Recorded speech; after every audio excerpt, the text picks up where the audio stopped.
تو مجلسوں کا مقصد قطعاً کسی کی رضاداری وغیرہ نہیں، بلکہ یہ ہم درسگاہ سے جاتے ہیں، اور اس درسگاہ میں قرآن، احادیث پیغمبر اور اقوال معصومین ہم جہاں تک جو ہمارا مطالعہ ہے اس اعتبار سے پہنچاتے ہیں۔ اور یہ ضروری نہیں ہے کہ جو ہم کہہ رہے ہیں وہ یقین کامل ہے، کیونکہ ہم پیغمبر کے اقوال کو نقل کر رہے ہیں، لیکن ہم خاطی اور گنہگار ہیں۔ لیکن چونکہ جو پیغمبر نے فرما دیا وہ زمین اور آسمان بدل سکتا ہے، لیکن صداقت پیغمبر پہ کوئی حرف نہیں آ سکتا ہے۔ یعنی دنیا کے مسلمان کے لیے سیرت پیغمبر ہی ایک ایسی سیرت ہے کہ جو بھی اس کے نقش قدم پہ چلے گا تو اس دنیا سے لے کے میدان آخرت تک وہ نجات کی کشتی پہ سوار، صرف اور صرف ذات پیغمبر ایک ایسی ذات ہے کہ ہر کلمہ پڑھنے والے کو یہ شرف حاصل ہے کہ آج اپنے نبی کی وجہ سے وہ اس کائنات میں بلند ہے۔ دنیا کی کسی بھی قوم کو یہ فخر حاصل نہیں ہے جو کلمہ پڑھنے والوں کو فخر حاصل ہے۔ اگر ہر انسان اپنے بعمل ہو کے زندگی گزارے تو دنیا کی ہر قوم کے درمیان میں اس کا کردار نمایاں ہوگا، لیکن اسلام وہ مذہب ہے کہ جو کردار چاہتا ہے، نام و نمود نہیں چاہتا۔ اسلام ایک ایسا مذہب ہے کہ جو کردار چاہتا ہے، اور نہ مجلسوں میں خدا نخواستہ کوئی تعصب پایا جاتا ہے۔ یہ تو دنیا کو ہم سے دور کرنے کا ایک طریقہ اختیار کیا کہ معاذ اللہ مجلسوں میں جانے سے کیا فائدہ، وہاں خلفائے راشدین کو برا کہا جاتا ہے، ازواج رسول کو برا کہا جاتا ہے۔ ارے جہاں آغاز کلام الہی کی تلاوت سے ہو، جہاں آغاز پیغمبر کی سیرت سے ہو، وہاں کسی کو کیا برا کہا جائے گا؟ اس لیے کہ یہاں بتایا ہی جاتا ہے اس کائنات کا اچھا کون ہے اور اچھا کردار کہاں ہے، اچھا مذہب کہاں ہے، اسلام کہاں ہے۔ آج یہی ہم دنیا کو بتانا چاہتے ہیں کہ یہ جو فرش عزا ہم نے بچھایا ہے، اسی لیے بچھایا ہے کہ بنام حسین فرش عزا بچھایا جاتا ہے، لیکن یہاں قرآن کا بھی ذکر ہوتا ہے، رسول کا بھی ذکر ہوتا ہے، اصحاب رسول کا بھی ذکر ہوتا ہے، ازواج رسول کا بھی ذکر ہوتا ہے، کائنات کی ہر شے کا ذکر ہوتا ہے جسے ہمارے سرکار نے بتایا ہے۔ صلوات پڑھیں بر محمد۔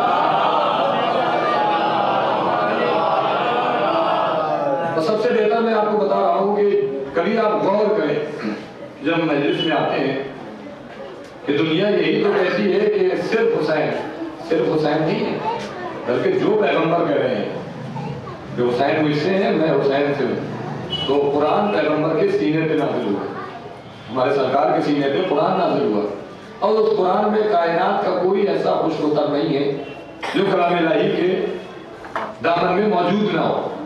اور آپ پڑھتے رہتے ہیں، مجھ سے بہتر لوگ جانتے ہیں، لیکن کیا خالی قرآن ہمارے لیے کافی ہے؟ کیا ہم یہ سوچے کہ اب ہمیں کسی کی سیرت کی ضرورت نہیں ہے، اب ہمیں کسی کے سہارے کی ضرورت نہیں ہے، اب ہمیں کسی کو ماننے کی ضرورت نہیں ہے، چونکہ کلام خدا ہمارے لیے کافی ہے؟ اگر خالی کلام خدا کافی ہوتا تو صرف سرکار کی ولادت پہ اختلاف نہ ہوتا۔ کیا آپ غور کر رہے ہیں کہ سرکار کی ولادت پہ غور نہ ہوتا، پھر اختلاف نہیں ہوتا؟ بسم اللہ کی بے سے لے کے بناس کی سین تک کوئی ایک ایسا پارہ، کوئی ایسا رکوع، کوئی ایک ایسی آیت نہیں ہے جس میں آپ دکھا سکتے ہیں کہ سرکار کی ولادت فلاں تاریخ میں ہوئی۔ کوئی ایسا پارہ، کوئی ایسا رکوع نہیں ہے۔ اگر یہ قرآن میں لکھا ہوتا تو مسلمانوں کے درمیان میں یہ اختلاف ہی نہیں ہوتا کہ 12 تاریخ کی ولادت ہے یا 17 تاریخ کی ولادت ہے یا کون سی تاریخ کی ولادت ہے۔ اب یہ بتاؤ کہ اتنا بڑا پیغمبر، اتنے بڑی سرکار، اتنے بڑے نبیوں کے سرکار، جب خالی ولادت کا ذکر قرآن میں نہیں ہے تو پھر سیرت پیغمبر کہاں تلاش کرو گے، اقوال پیغمبر کہاں تلاش کرو گے؟ تو یہ تو ماننا پڑے گا کہ کوئی اور ذات ہے جو بتائے گی پیغمبر کی ولادت کب ہوئی ہے، پیغمبر کی تاریخ وفات کیا ہے۔ صلوات پڑھو محمد۔ اگر آج دنیا کی کوئی قوم ہم سے یہ پوچھے کہ آپ جس پیغمبر کو مان رہے ہیں اور جس قرآن پہ آپ دعویٰ کرتے ہیں کہاں ہے کلام الہی میں پیغمبر کی ولادت تحریر، بتائیے آپ کہاں سے لے کے آئیں گے؟ تو یہ اختلاف تو پایا گیا نا۔ اور قرآن یہ دعویٰ کر رہا ہے کہ دنیا کا ہر خشک اتر کلام الہی میں موجود ہے، تو پھر پیغمبر نے کہا قرآن میں شک نہیں ہے، پیغمبر صادق و امین ہے۔ آج دیکھیے مسلمان چاہے مانے نہ مانے، ارے جس کی صداقت کا کلمہ کافر پڑھتے ہوئے نظر آئے، جس کی صداقت کا کلمہ مشرک پڑھتے ہوئے نظر آئے، چند لوگوں کے ماننے اور نہ ماننے سے کچھ نہیں ہوتا ہے۔